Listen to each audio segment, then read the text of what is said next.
to our very first Kid Power Panel. I'm so excited that we're getting this rolling so that it can be another great resource for our families, for the community, and just to help get some more information out into the world about all the wonderful things that OT is. This very first uh, Power Panel is going to be all about some questions that our own Kid Power families have sent to us. And I'm very excited to have Miss Brenna on here with us. Miss Brenna is one of our occupational therapists and a very, very longtime friend of mine. And so I really couldn't think of anybody else that I would want to have on this first Power Panel. So thank you, Brenna. Hi, thank you. Yeah. So with that being said, let's get started. So one of a big question that we get a lot, and is a great question for us to start off with, of what is OT?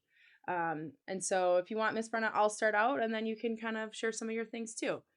hmm All right. So OT in general is a available to birth to end of life care. We are therapists that can help anybody that's trying to do something in their life that is considered one of their occupations. And here at Kid Power, we are all pediatric. So focusing on what pediatric OT is we help kids do what their occupation is, which is to be a kid. And what does that involve? All types of things: being a student, being a son, being a daughter, being a friend, playing, all of the things that we want kids to be able to do, to be able to access their world and become the little wonderful people that they turn into. Um, Brenna, I don't know if you want to share about some specific areas that OT works on. hmm Yeah. So it's a broad profession. And with that considered, we dive into specific what we call performance skills deeply through both assessment and treatment. So we look at things like a child's sensory processing and their overall emotional and energy regulation, some of their motor skills, their fine motor skills, their gross motor skills, how they motor plan, come up with ideas and follow through with them. Some of their visual perceptual, visual motor skills come into play, um, and some of their more broader perceptual skills with how they take in the environment and navigate that. So it's very holistic. It's beautiful in that way. And then we have opportunities to really specialize in certain areas. I always say to families who are brand new to OT and just trying to figure out how our therapy might be different from another one, or from maybe a club or activities that a kid does outside of school, is we look at anything that can occupy a child's day. And we look and see where the strengths are and where there are some challenges. And through a lot of assessment, we figure out what could be the right goals for a kid to get to the next step and to help them functionally do their best. Yeah, I love that.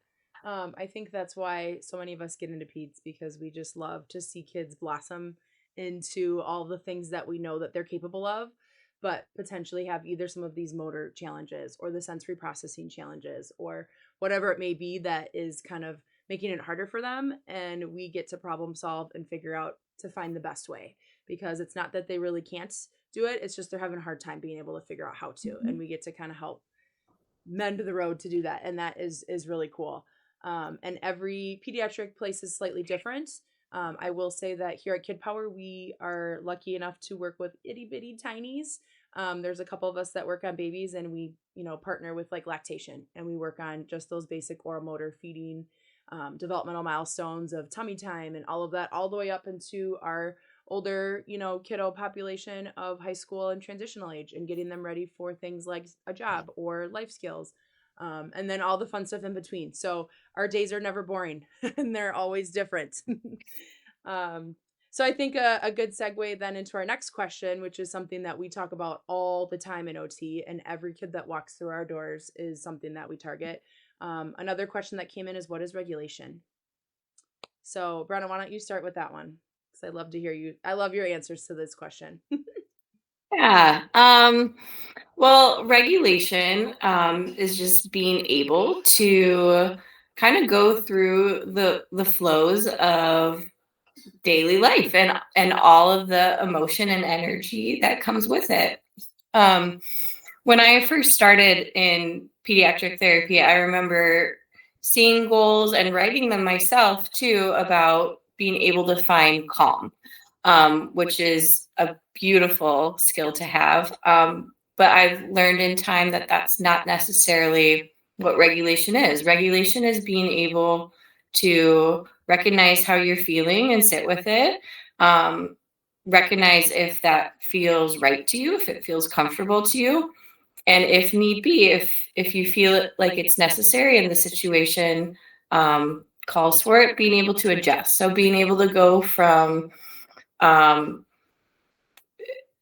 calm to excited, or being able to go from tired to ready to learn, Yep. or go from being angry to frustrated, like all of Yeah. the different flows of things, I think is what we're looking for. And we're looking for people to be able to feel what they're feeling and know that it's right and it's okay to feel everything. It comes from a very biologic place, and just being able to seek comfort as Yeah. needed. Yeah, I love that.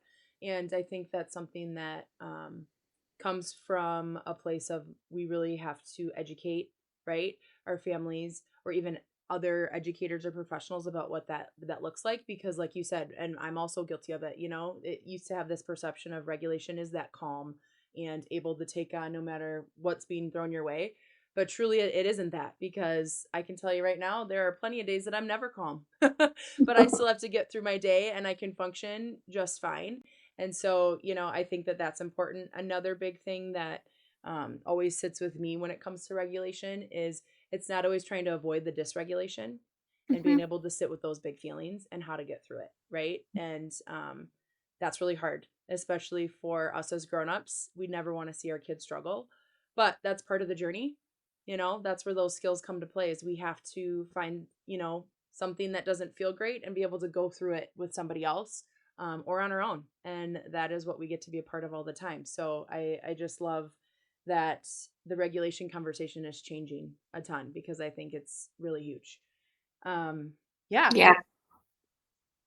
All right. So our next question comes in and asks, how does OT help my non speaking child? And so I think what's really important in talking about regulation, how we tap into all the different sensory systems and all the different areas that our kids, who are whatever type of learner they are, whether it be speaking, non speaking, using a device, gestures, pictures, we have to be available to do that. Right. And Mhm. OT is a huge part of it. And we are really lucky here at in our space, because not only do we have our OTs here, but we have our wonderful speech paths in our same building, where we have a lot of kids that are obviously working on their communication as to whatever level they're at. And when we can help support that, it's beautiful, right? And we can really help them support in being able to attend to whatever device they might be using, or the pictures, or even just to be able to attend to their speech path and talk about the different things that they're working on, as well as like some of the motor planning pieces to figure out how to, click the right button, because it's hard to scan those devices sometimes for kids and be able to visually process the information that's coming in. And so, um, I think that it's a beautiful question, because I think some people might not see the connection, but it's huge, right? I don't know if you want to speak to that too, Miss Brenna. I think you covered that really well. I would just add that a lot of OTs learn how to assess a Mhm. child, um, or they learn how connection is not just through words. Yes. Connection can be through body gestures. It can be through noticing where the eyes are looking, and we build off of that to get into more reciprocity through the adaptive means that Casey mentioned, and how we can work on the motor planning and the other regulatory pieces of it. But um, there's so much to be had with our non-speaking children, outside of the the back and forth conversations that we might traditionally see. Yeah. There's just so much to be had with the connection piece of playing with someone, learning with someone, Yeah. trying something new with someone. It's OT is a very adaptive profession, so someone's communication differences are just a piece of the pie, and we have all sorts of tools to both work on that, but also work with it Yeah. too. And kind of discover what can be there, right? Like I think the one example that I love, and I love it when it just like happens with kids and I'm telling a parent about it, is like sometimes we just have to find the right recipe of input to the body and it like flips a switch for kids, right? And so a great example of it is the vibration plate. You get kids Mhm. on a vibration plate and all of a sudden all these sounds come out and it's like that's sensory, right? We're giving them some sort of input that makes their body available to now access that part of their brain. And so um, it's a beautiful thing when we see our world and another profession's world come together when it comes to communication. So I just love that. The next question that we have here is what else do we support besides what we just do in our 60-minute sessions? So what is it that OTs can do outside of our sessions? Um, I know that every facility is different. However, you know, if you are somebody that's here in our clinic or thinking about coming to be a part of our community, we are happy to support outside of our sessions. And what that can look like is potentially going to your kids' IEP meetings, right? Or any type of educational meeting or collaborative type of situation that we could help be a part of to problem solve and help with carryover. Um, really anybody on your child's care team. I mean, we are constantly connecting with obviously our speech paths because they're right here with us, but other mental health professionals or teachers or whoever it may be that's working with your child. We are happy to kind of help collaborate and build off of that because that really makes a big difference.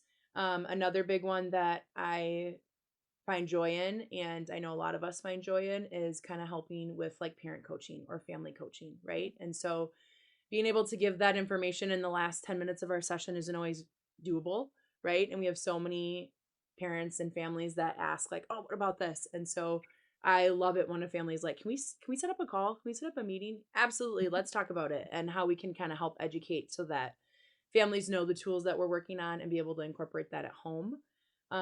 Miss Brenna, I don't know if you want to talk about some of like the visuals or even some of the adaptive stuff that we can do as OTs.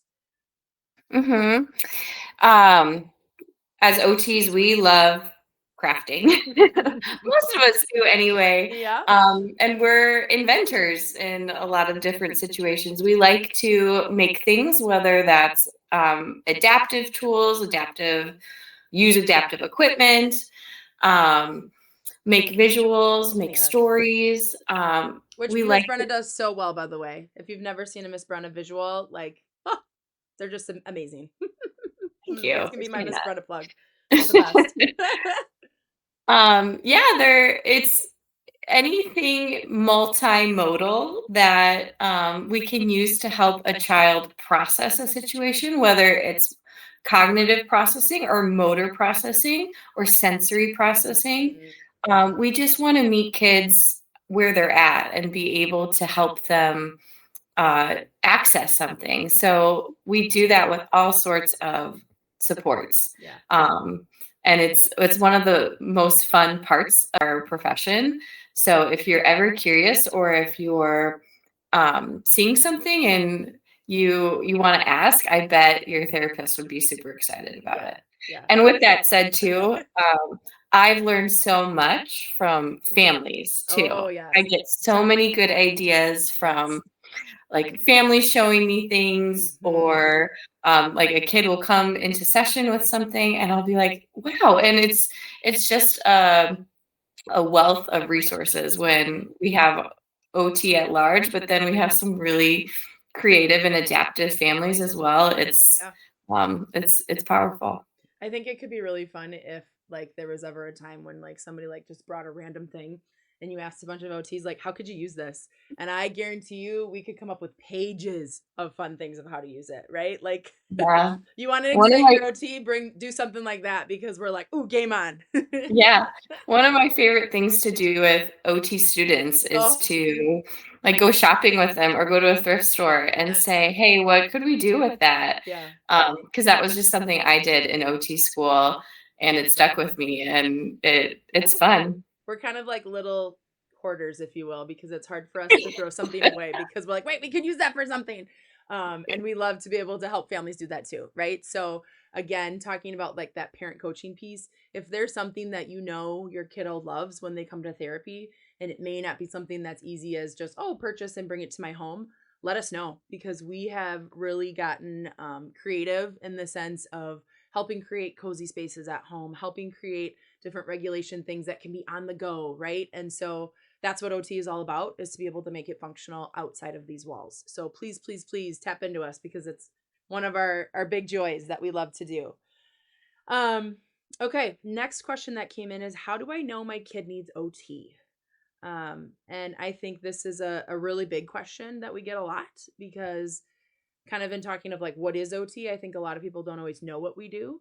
And then when they kind of hear about it, they're like, well, wait, how do I know if they need OT? And there's obviously a lot of pieces that, we look at from our clinical standpoint, but when it comes down to it, like I love just asking families like, is there something hard right now going on for you guys? Is there Mhm. something that impacts your ability to live your everyday life? Right? And that could be anything from just doing a morning routine. If maybe your morning routines are really hard, there may be some regulation difficulties going on there that we could support. Is it hard for your family to go out in the community because you're worried about safety? Right? Is it hard for your kid to be doing some things at school? um there's so many pieces that, like, yes, we can have long conversations, and when they come in through our doors and we do our evaluation process, there are so many pieces that we look at, but I think it comes down to function and really looking at what families and kids want to be able to do. Our goals are all very much written to be based off of what a family comes in concerned about, and that looks different for everybody you know um and I just think that there's so many pieces to it that it's a hard question, but it's also an easy question. You know what I mean? If you're concerned about something or there's something going on with your kiddo that you're like, I know this doesn't have to be this way, check out OT. Um, I don't know, Brenna, what your thoughts are on some of that, of more specific guidance that we could give families of how to know if they need us or not. I mean, I think that is the basic tenet of everything. Like if there's a functional concern and in your gut you feel like, you know what, we've tried these things and I just wonder if there's something more, Yeah. then certainly. I would just also share that in OT we have a process, we have screenings, we have Yes. evaluations, and we do progress reports. So there's uh, it doesn't hurt to try any one of those steps and to see what the process is like and Yeah. see how your kid responds to their experience with it, and to see just how things go, because there are lots of kind of stopping points to check in and see how things are going, and how the kiddo is responding to that weekly time that they have to work on those skills. Yeah.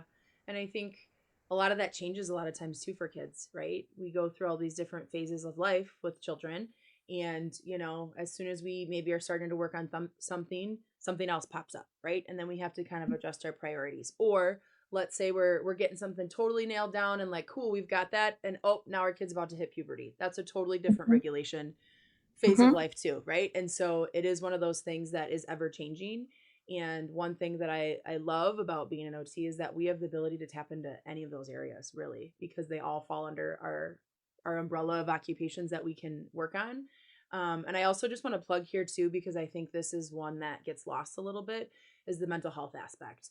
And I meant to talk about that in one of our first questions too, that I think sometimes people just see some of the either more external regulation difficulties or some of the like motor pieces that bring people to OT, but the mental health piece is really huge when it comes to the work that we do too. And, fun fact, that's how OT became a profession is we started out as mental health professionals.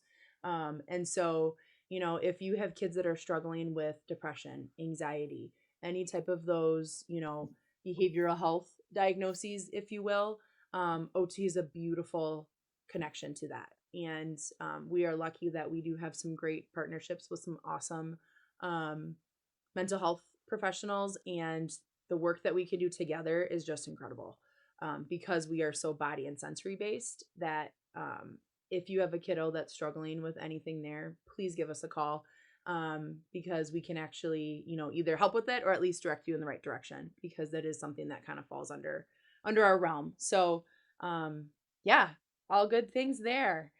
Okay, our very last question is, what do we do differently at Kid Power?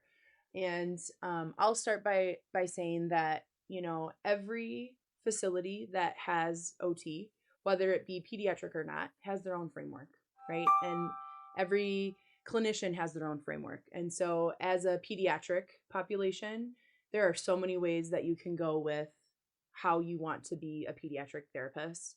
And so you have to find the right fit, whatever that might be. And I will say here, here at Kid Power, we believe in child-led, play-based type of interventions.